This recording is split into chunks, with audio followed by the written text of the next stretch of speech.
पराभव नाम संवत्सर 1948चा नववर्षारंभ आज गुढीपाडवा. आजपासून पराभव नाम संवत्सर 1948 हे वर्ष सुरू होत आहे. शालिवाहन शकाचे वर्ष इसवी सन सुमारे 78 वर्षानंतर या दिवसापासून सुरू होते. दक्षिण भारतात तसेच भारताच्या इतर भागात नूतन वर्षारंभ याच दिवशी मानतात. शालिवाहन सातवाहनचा अपभ्रंश असावा असे म्हणतात.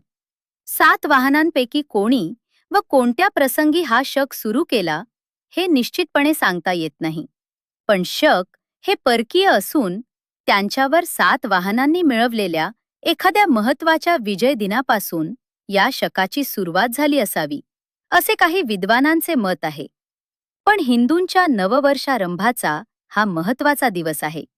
आपली संस्कृती ही कृषीप्रधान असल्याने सर्वच सण हे कृषी आधारित आहेत. त्यातील हा नववर्षाचा पहिला सण. या दिवशी गुढी उभारण्याचे महत्त्व फार शास्त्रीय आहे. गुढी उभारणे म्हणजे त्या गुढीसाठी असलेल्या वस्तूंना मानाचे स्थान देणे. या काळात नुकतेच नवीन पीक आलेले असते. त्यामुळे पहिले पीक आल्यानंतर पुढच्या हंगामासाठी जमीन स्वच्छ करण्याचा हा प्रारंभ असतो. नुकतेच काढलेले धान्य असते. धान्य आले की उंदीर येणार. या उंदरांपासून धान्याचे आणि जमिनीचे रक्षण होण्यासाठी उंदरांचे संहारक त्या ठिकाणी जाणे आवश्यक असते. ते म्हणजे साप. सापांचा निवास मोठ्या प्रमाणात बांबूच्या बनात असतो. ही बांबूची बने मोकळी केली की साप जमिनीच्या शेताच्या दिशेने जातात आणि शेतातील उंदरांवर मात करतात. त्यासाठी बांबू किंवा कळक तोडण्याचे निमित्त हे गुढीपाडव्याचे असते. कडुलिंबाचा पाला हे कीटकनाशक आहे. धान्याची साठवणूक करताना अजूनही आपण कडुलिंबाचा पाला त्यात टाकतो. त्याचे महत्त्व आहे. त्याचप्रमाणे आता रणरणते ऊन पडणार असते. त्वचा विकार आणि विविध विकार निर्माण होतात. त्यासाठी हा कडुलिंबाचा पाला महत्त्वाचा असतो. गुढीसाठी वापरले जाणारे आणखी एक घटक म्हणजे गाठी किंवा साखरेची माळ. या दिवसात अशक्तपणा येतो. त्यासाठी हे सलाईन आहे, ग्लुकोज आहे, हे लक्षात घेतले पाहिजे. याशिवाय गुढीला कलश, ग्लास, भांडे असते. ते जलसंचय करण्याचा संदेश देत असते. आपण बाहेर पडताना जशी पाण्याची बाटली बरोबर ठेवतो, ते पुवारपार आपल्याकडे सांगितलेले आहे. आज मिनरल वॉटरच्या बाटल्या आहेत. पूर्वी प्रवासाला जाताना फिरकीचे तांबे असायचे. त्यामुळे हे सगळे सण कृषीप्रधान आणि शास्त्रीय आधारावर आहेत. म्हणून तो साजरा करून नवीन वर्षाचे स्वागत करायचे असते. प्रत्येक धर्मात वर्षारंभाचा दिवस फार महत्त्वाचा मानला जातो. त्या दृष्टीने चैत्रारंभ हा वर्षारंभाचा दिवस हिंदू लोक मानतात.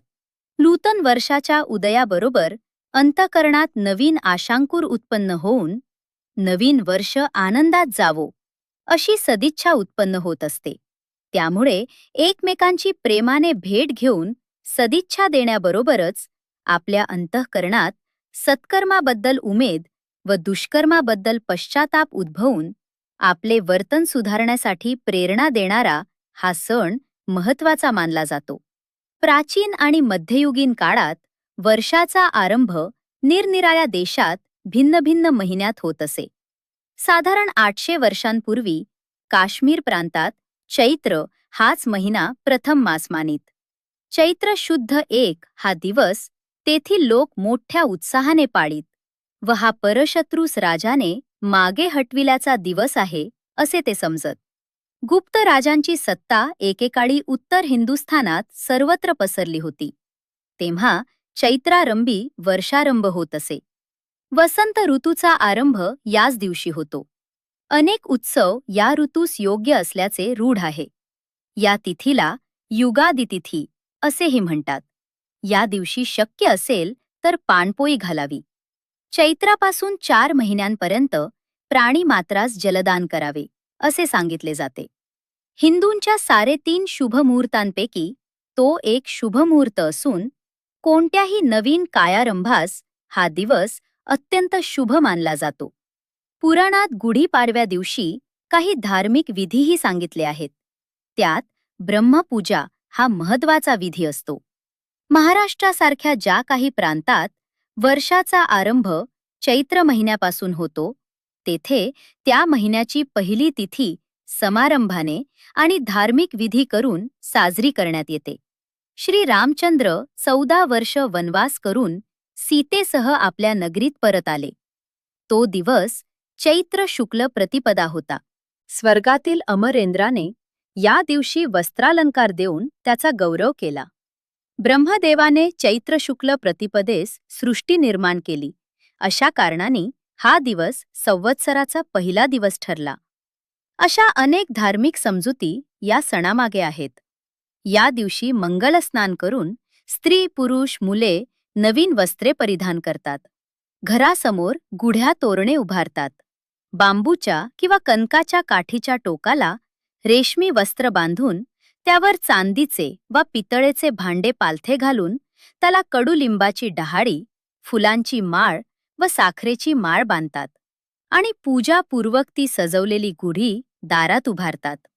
गुढी उभारण्यावरूनच या दिवसास गुढीपाडवा म्हटले जाते. शिवाय दरवाजासमोर चौरंग ठेवून त्याच्यावर ठेवलेल्या कलशाची पूजा करण्याचाही प्रघात काही ठिकाणी आहे. कलश व पताकायुक्त गुढी ही आनंदोत्सवाची दर्शक आहे. या सणाच्या निमित्ताने होणारे जलदान, निंबभक्षण हे निसर्ग प्रेमाचे निदर्शक आहे. कडुलिंबाची पाने, मिरे, हिंग, लवण, जिरे व ओवा यांसह खाल्ली असता आरोग्य, बल, बुद्धी व तेजस्विता प्राप्त होते. सगळ्यांना नवीन वर्षाच्या खूप खूप शुभेच्छा.